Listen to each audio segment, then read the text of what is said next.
This is a 1903 Humberette. The Hummer is a British automobile that dates its beginning with the Thomas Humbers Bicycle Company, founded in 1868. The first car was produced in 1898, and was a three-wheeled tri-car, with the first conventional four-wheeled car appearing in 1901. The Humber, like many other vehicles, came from a company which had originally made pedal cycles. Very interesting. We turn this side here, we have an Oldsmobile. It says, organized in Lansing, Michigan on August 21st, 1897, Oldsmobile remains America's oldest car maker. Although Ransom E. Olds had been experimenting with automaking since 1887, by the middle of 1889, he had only made a handful of cars.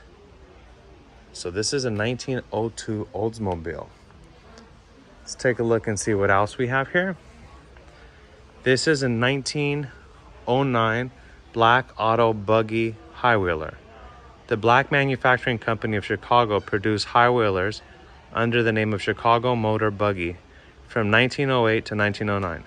Thought by some to be a transitional vehicle from the horse-drawn buggy, the high-wheeler actually originated in the Chicago area in response to the need for a motor vehicle with road clearance suitable for deeply rutted off-town roads. In 1908, the company was greatly encouraged by $50,000 in orders obtained at the Iowa State Fair for its black automobile. The company also produced a slightly smaller, more primitive, lower horse-powered version of the vehicle they called the Chicago Motor Buggy. All right, let's see what else we got. Obviously, this is a horse-drawn carrier. It says 1 horsepower is a unit of work equal to 33,000 foot-pounds per minute, which is 550 foot-pounds per second, or if you prefer, 2,545 BTU an hour, or the same as 746 watts. To put it another way, if you were to lift 550 pounds, 1 foot every second for a period of 1 minute, you would have been working at the rate of 1 horsepower. Put into another perspective, that means a healthy human can sustain about 0.1 horsepower, which is the equivalent to lifting 55 pounds every second. A 20-watt light bulb is the equivalent of 0.0268 horsepower, or 68.23 BTU. The inventor James Watt originated the definition of horsepower. Watt is also the inventor of the steam engine and the definition of watt as a unit of power. What needed a way of the definition of watt as a power unit? The typical horse attached to a mill like this that grinded corn or cut wood walked a 24-foot diameter or 75-foot circle. Watt calculated that the horse pulled with a force of 180 pounds. Watt observed that a horse typically made 144 trips around the circle in an hour, or about 2.4 miles per hour. This meant that the horse traveled at a speed of 180.96 feet per minute. Watt rounded the speed to 181 feet per minute and multiplied by the 180 pounds of force the horse pulled, and came up with 32,580 foot-pounds per minute. He then rounded the numbers to 33,000 foot-pounds a minute, which is the figure we use today to measure the horsepower. Very interesting. So I didn't know he came up with that whole concept. Wow, very interesting. This here is a Lambert Touring of 1909. It says in 1891, he test drove, Lambert, his self-designated three-wheeled vehicle. Okay. Let's see what else we have here at the museum. Another nice vehicle here. Sorry if it's a little noisy, guys. They've got a convention in here today. Some of these vehicles, in order to get the information, I've got to scan the little QR codes. So I'm trying to get you guys the ones where I can actually read them, because there's no way I would know all this information just offhand. It's a lot. So this is a 1926 Model 243 Packard Touring. According to legend, James Ward Packard built the first Packard automobile after experiencing a problem with a Winton auto he purchased in 1898. Mr. Packard bought the 12 car Mr. Winton had produced in his Cleveland factory. During the 50-mile trip home to Warren, Ohio, Mr. Packard's car broke down many times.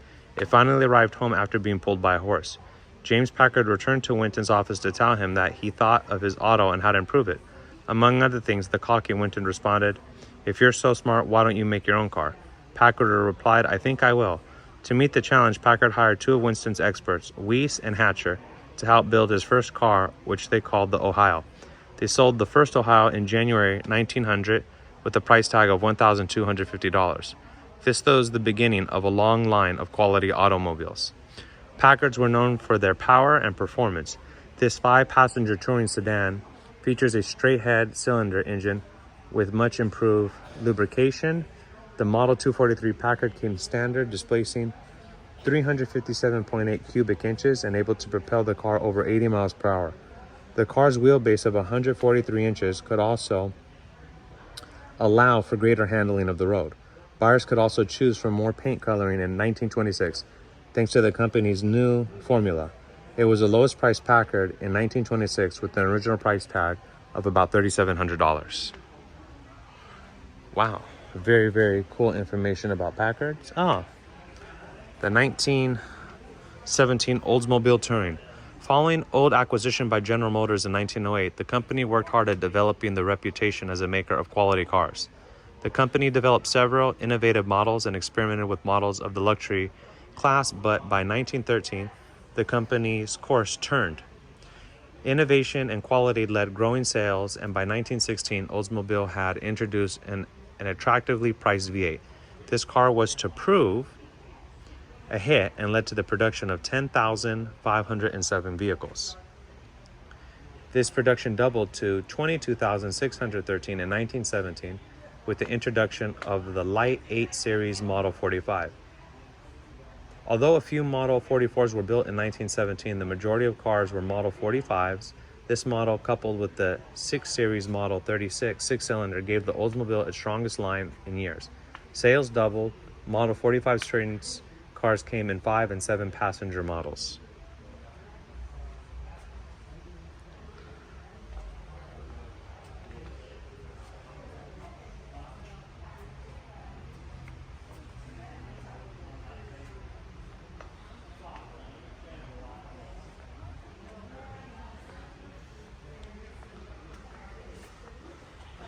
See what else we have. Look at this old one here. So this is a Kesley motorette vehicle. They got some other older vehicles here. Let's take a look at this. So 1910. This car was built by a man named Carl Kesley.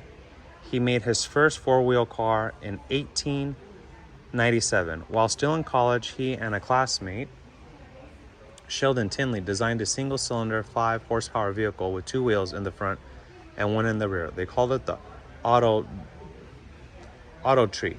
Sons of wealthy Philadelphians. The boys' fathers intervened in the work, sending their sons back to school work because the automobile was an instrument of the devil.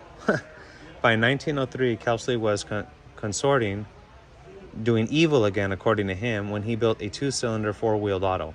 In 1902, he began to sell Maxwell autos, and he worked for Maxwell Motor Co. and its sales manager from 1905 to 1909. Sensing disaster coming at Maxwell, he left to begin making cars of his own.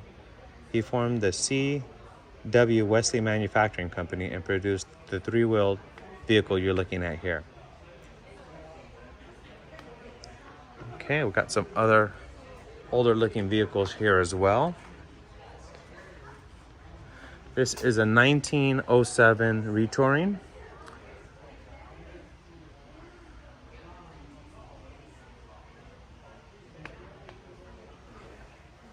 We've got an old bike there.